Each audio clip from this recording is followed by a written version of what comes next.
Hi, everybody. Welcome to Crowdfunding Your Performance on Kickstarter. My name is Jessica. I am the Senior Performance Lead here, which is a very fancy way of saying I am here to help consult and coach people who are working in dance, theater, and performance art on how to create and run crowdfunding campaigns. But before I came here, I was working in the field for a little over 10 years and often sitting where you are and trying to figure out how am I going to pull together a campaign on top of any number of other things that I have going on. And what drew me to working here at Kickstarter was the chance to sit down and help people like you make crowdfunding more manageable, make it be part of your process so that it's something that feels a little bit more like coming into the rehearsal room at the end of the day. So tonight, we're going to go through some of the questions that I get most frequently, as well as just some tips and best practices to set up your campaign. At the end, we'll make time for questions, so leave them in the comments and we'll come back around to them. I'm going to switch over to a presentation, so give me just 1 second to fire that up. Okay. So you should be seeing a Kickstarter 101 slide here. And so just to jump in, we're going to talk about the how-tos and the tips, but let's talk for a second about Kickstarter and performance. Because over the years, we've been home to just about everything, honestly. That includes things like Broadway musicals, legends of modern dance, like the Martha Graham Dance Company, huge numbers of Fringe performances, including hundreds that have gone to Edinburgh Fringe over the years, and folks that set out to travel the world and dance in local communities. So whatever project you might be working on will join a really rich community of creativity that's had its jumping point on the platform. So that's a little picture of what we've had in terms of projects, but I think it might be helpful to take a step back and look at the picture of Kickstarter and performance by the numbers. So in 10 years, we've been home to 15,747 projects that have been funded on the platform. Together, they've raised $52 million successfully. Now, within that 52 million, one of the things that I love is that when you look at the average raise amongst those big picture numbers, we're still really talking about smaller raises. The average is $1,000 to $10,000. Also interesting to note that the pledges making up those numbers generally come in at about an average of $75 per backer. That number will be important and we'll come back to it in a second.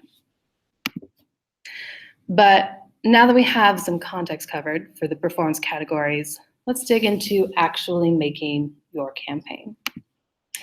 The first question I get the most is, how do I set the right goal? It's all or nothing. You want to make sure that you are hitting a number that is right and achievable. But instead of thinking of it just as the one money goal, I like to think of it as crowdfunding goals, plural. So the first step is to set the financial aspect aside. You want to think more about what are you trying to accomplish in the big picture. Ask yourself, what do I want to do by running this campaign? Because if you're going to run a campaign for upwards of 30 days, hopefully you're getting out of it something more than just the money. This can include everything from your ambitions for the work, the practice, what you want to do with audience, and on and on. One great example of this came from the Seattle choreographer Kim Lusk. And when she set out to run her campaign, she was really wanting to channel the immense joy and exhilaration of dancing and kind of just generally wanting to make people smile. So this translated into her campaign throughout how she planned her social media engagement, how she created rewards, and how she laid out her page. We'll come back to Kim and her rewards later on, but one of the reasons I love this in particular is how her approach to her process and practice became the framework for how she created the campaign. This allowed it to feel more like an extension of her work rather than something wholly detached from what was happening in the rehearsal studio. So once you have the bigger picture goals set, then it's time to dig into what is the right amount of money to set your goal for. So first and most importantly, go back to your budget. How much have you already raised? How much more do you need to make this possible, or to add in something that you think will really make the performance? Whatever this figure is will become your baseline. From there, you have 2 steps to make sure you're on the right track. First is thinking about how many people you think will give. This is helpful because of that stat I mentioned earlier, the one about $75 being the average pledge. If you feel confident that, let's say, 100 people will back the campaign, then you're probably on track towards a $7,500 target. If your budget needs mean you should aim higher, that's okay. You'll want to plan to have a few major donors factor into your campaign to ensure that your goal is still within reach. In addition to this, you can gut check your goal based on our internal marker for potential success. We like to see campaigns reach 20 to 30% in the first 48 hours. This ensures that you have a strong start and a good base for the rest of the campaign. But if that 20 to 30% feels unmanageable within a 2-day period, this could be a sign to recalculate your goal. But both of these things we recommend as a way to just make sure you are on the right track. So now, with the goal taken care of, it's a good time to think more particularly about the audience, the community for what you're making. Besides friends and family, who are you making this show for? Who should see it based on where you'll be performing, its themes, its values, etc. This step is like an exercise in audience segmentation that marketing folks will do when planning their engagement strategies, and a great thing to weave into your campaign. You really just want to ask yourself, who do I want to come see the show, and who will the piece resonate with? As you look to do this, you're going to want to start out by researching. Look at similar projects, checking out existing communities online, and reviewing your own network. As you get more specific about who these audiences are, try to imagine one person to represent each group that you're thinking of. Once you have that person in mind, you can go through your own network for similar people that might have insight into these new audiences. Can you buy them a cup of coffee or hop on a call with them for advice? You'll want to know about where you can reach them and parts of your show that will resonate with their communities most strongly. They essentially become one of your best steps to figuring out how to get a little bit further beyond your own circle. We saw this happen with Jim Finley's Electric Lucifer, a show that ran about 2 years ago. When Jim was running his campaign beyond the local New York theater community, he wanted to get in front of fans of the electronic music pioneer, Bruce Hack. He knew that there was a tiny but powerful community that surrounded this early composer. And so he started to go out. He approached people who were managers of the fan communities around Bruce. And he found that there was one site that every year published a piece on Bruce. So he set out in the first weeks of his campaign to get in touch with Boing Boing to ensure that he could get out in front of them. This allowed him to not only message his campaign, but also message the show. So it's a great opportunity to dig in a little bit further and explore what audience meant for this piece that performed at the kitchen. Now, next, once you've covered that, you're going to want to think about what's your message? What is the story you're trying to tell? There are so many elements to a performance that's deliciously complex. There's your inspiration, the process for making the piece, where it'll take place, the people involved, what will transpire on stage, everything. Your challenge is to decide how to tell the story of what you are making in a simple way to hook your audience. To do that, you're going to want to ask, how do I tell the story of my project with my goals and audience in mind? When you have a clear picture of these two things, it'll help you decide what parts of your story are the ones to highlight and make your core message. The aim of this is to get specific and to keep it simple. Your main message, almost like an elevator pitch, should be easy to deliver and understand. So let's take a look at an example from Sasha Yano. She was making a piece inspired by her grandmother, the history of the Catskills, mental illness, and more. It had been long in development and had an amazing team behind it. It had already workshopped in great places and premiered in New York City. That's a lot, and it doesn't quite roll off the tongue. Sasha narrowed it down to a few highlights that express the core of her piece and its tone. The short description for it read, "An intimate history of the Jewish Borscht Belt told through the fraught romance between my grandmother and a mysterious showgirl." It was enough in that short description to really give you a quick, clear sense of what she was developing and include some keywords to appeal to her particular target audiences. So now before we get into the meat of things, how you're going to construct parts of your campaign, there are a couple other big picture things that I want to cover with you. The first is timing. A lot of this will be determined by when you're planning to run your show and or when you need the funds by. But you're going to want to aim to have at least a few months before the show opens. And you might be wondering why. The first and most important reason is it's less stress on you. You shouldn't have to worry about crowdfunding on top of final rehearsals, tech week, ticket sales, all of that. Running early allows you to get out ahead of all the other work you need to do for the show. It's also clear to your audience. If you run a campaign close to the show, it means that you're asking them to do two things: to buy a ticket and to support your campaign.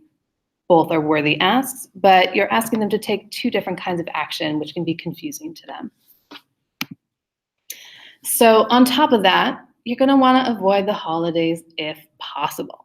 We find that towards the end of the year, around December, the asks that are being made of people's money are intense, and you don't want to be caught up in that. You'll also want to be careful with the first couple weeks of January as well, when there's a bit of a spending hangover. And to get even more specific, you'll want to plan for Tuesday, Wednesday, or Thursday. We see higher activity on these days when folks are more likely to be online. Also plan to launch in the morning so you have plenty of time that first day to build momentum. The other big picture question I get a lot is about the all or nothing of Kickstarter. That's fair. It can feel really intimidating to think about raising some of the funds and then losing them if you don't hit your goal. But here's the thing, it works. About 30% of projects on Kickstarter are successful. When you look at dance and theater, the rate of success goes up to 60%. This is well above the average on other flexible funding sites, which tend to hover closer to 10%. It's also less risk. It's you transparently saying to your community that unless I have these funds, I can't do this thing, or I can't do it in the way that I want to. And it's also compelling. It's urgency felt by you and your backers. It means that your community has only so much time to make an impact and support what you're doing. So while you might be feeling that ticking clock, so does your audience. It raises the stakes on their participation. So how it works. We're going to take a moment, now that we've gotten all the other bigger picture stuff out of the way, to really dig into how to pull together your Kickstarter page. It's really a story that you're telling, and we're here as a platform to help you dig into that. So there are 4 main components and parts of Kickstarter that allow you to break down your story. This includes the project video, the project description, the rewards, and the project updates. So let's start with the project video. This is a personal invitation and a clear call to action. Generally, these follow a common outline. Hi, my name is, this is what I'm making, this is why I need your support or I can't do it without you, and thanks. It can truly be as simple as that. But before you begin making your script, consider what approach is right for you. There are many ways to tackle your video, including straight from your laptop, maybe from your phone, but adding in past footage. Raja Feather Kelly, his telethons are a great example of that. You could also structure it more like a music video or as a short film and use it to create content for future use. Like maybe you're able to drop slides out for the show itself and let it be an advertisement on social media. In any case, keep it short. 90 seconds to 2 minutes long is the ideal length for a Kickstarter campaign video. You also want to aim to have impact in the first 20 seconds. You want to hook people as they're watching. And above all, just make sure that you have good lighting and clear sound at the very least. Let those people hear and see you. So the next thing to talk about is the project description. If in the video you're just kind of touching on things briefly, the project description is where you can really dig in. It's your first big overview. It's you really making your case. And in today's world, it's you playing into a visual culture. So as you're planning your page, you're going to want to think about breaking it into sections about this piece, why it's important, why are you making this now, why is it exciting, any of the history, any of the research, why support is needed, and the creative team. As you do that, make sure that you're using headers to break up the page. This allows you to guide readers through the content. And you're going to want to also include images, videos, music samples.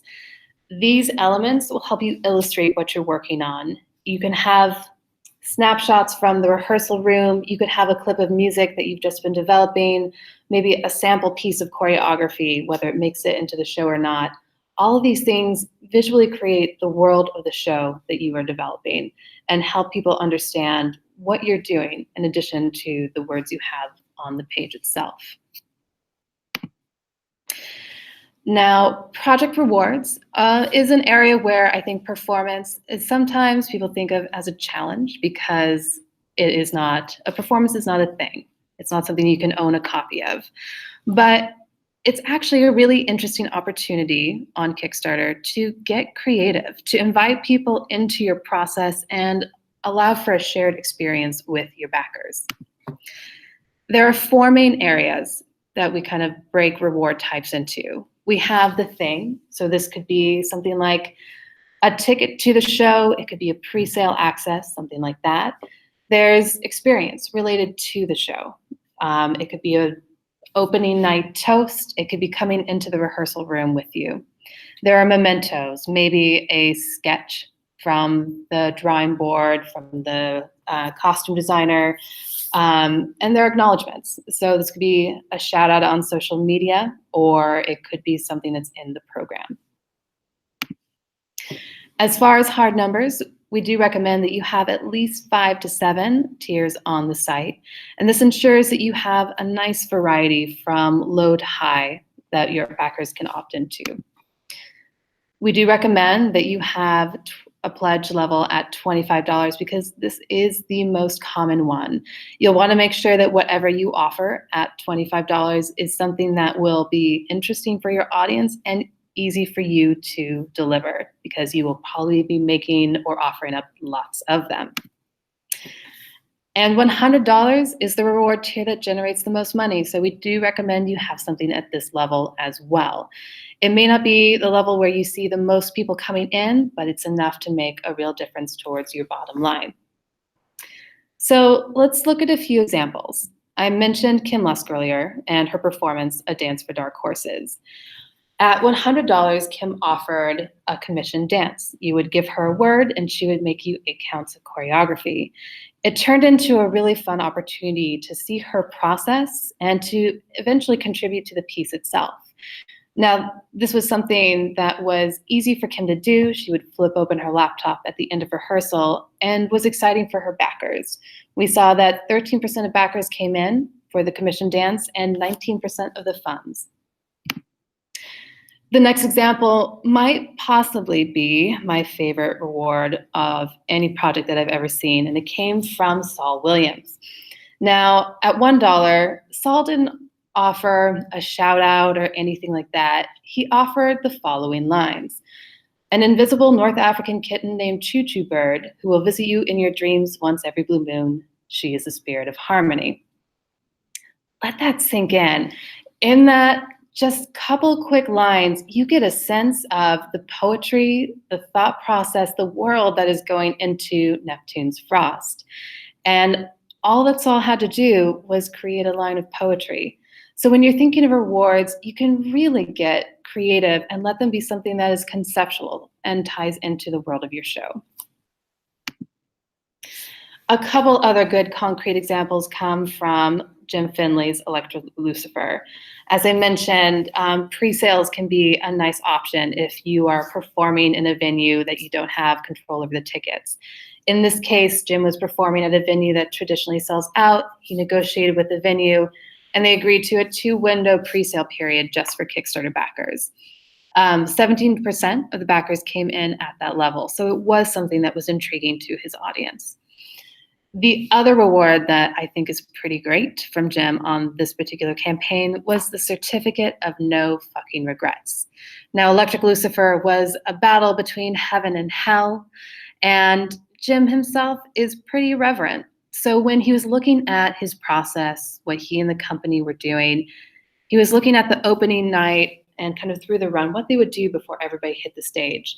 So they took that warm-up, they took that ritual that they would do nightly, and one night they dedicated to banishing all of the earthly regrets of the backers at that level. Afterwards, the backers all got a certificate saying their regrets had been banished. So this is something that's kind of cheeky, but 9% of backers and 9% of the funds came in from just that. Now, one last example from What to Send Up When It Goes Down by the Movement Theater Company.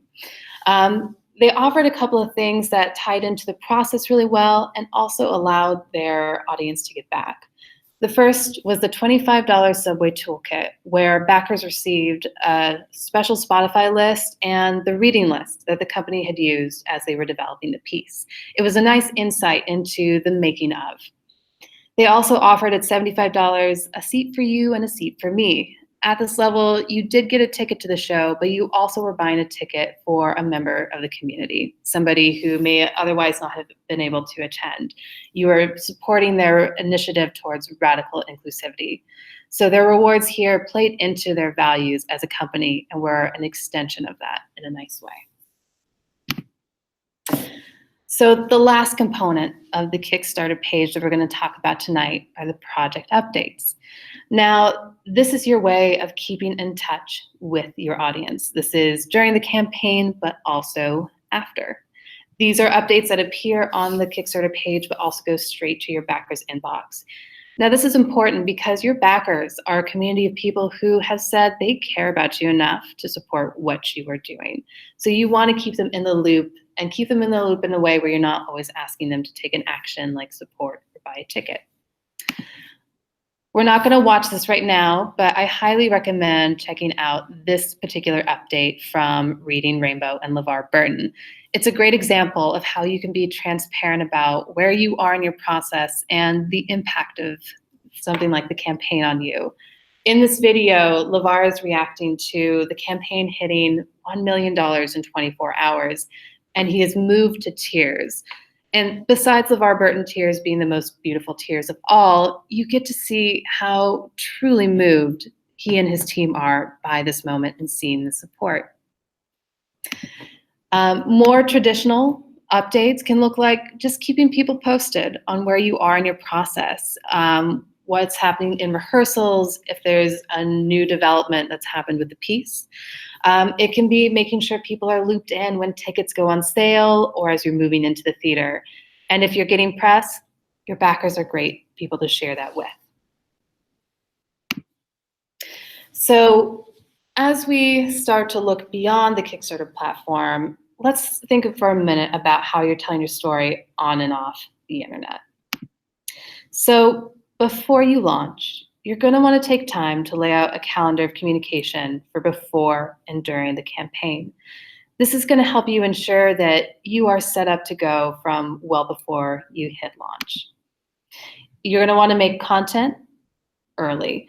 These can be stories that connect into the making of the show. It can be images, it can be videos, but having an archive of materials that you can pull from will make all your communication on social media and email during the campaign much simpler and allow you to focus on any other strategies that you might need during the campaign or your rehearsals.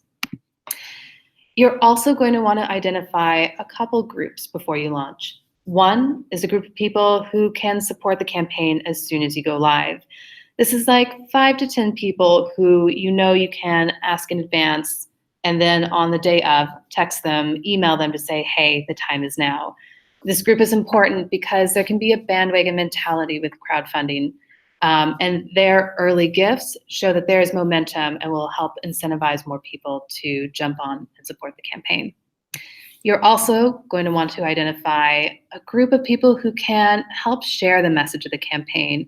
And whether this be on social media, email, calling, they're going to be cheerleading your efforts and helping take some of the burden off your shoulders, so that you're also getting out to a wider community. During the campaign itself, you're going to want to plan to be active on social media daily. And it doesn't have to just be making asks every day.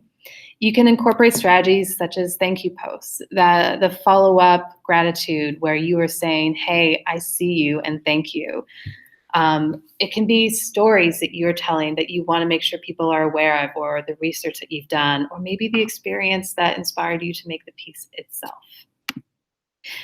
You're also going to want to plan for some things beyond social media. Email remains an important strategy within the campaign, but we also see that things like making calls, sending texts, and even interactions in real life can really help factor into what you're doing and people's excitement around your campaign. So with that, we've really started to cover the basics of crowdfunding your performance. I think now we can take some questions if there are any hovering. Let me just switch this off. We don't have any questions now, so that's fine. Hopefully, if you have any questions, you can leave them in the comments and we'll come back around tomorrow to answer them. You're also, if you are participating in the Performance in Progress initiative, we will be inviting you to send in your campaigns for feedback as the time gets closer to launch in May. So in the meantime, thank you everybody for tuning in, and hope to see your projects on Kickstarter soon.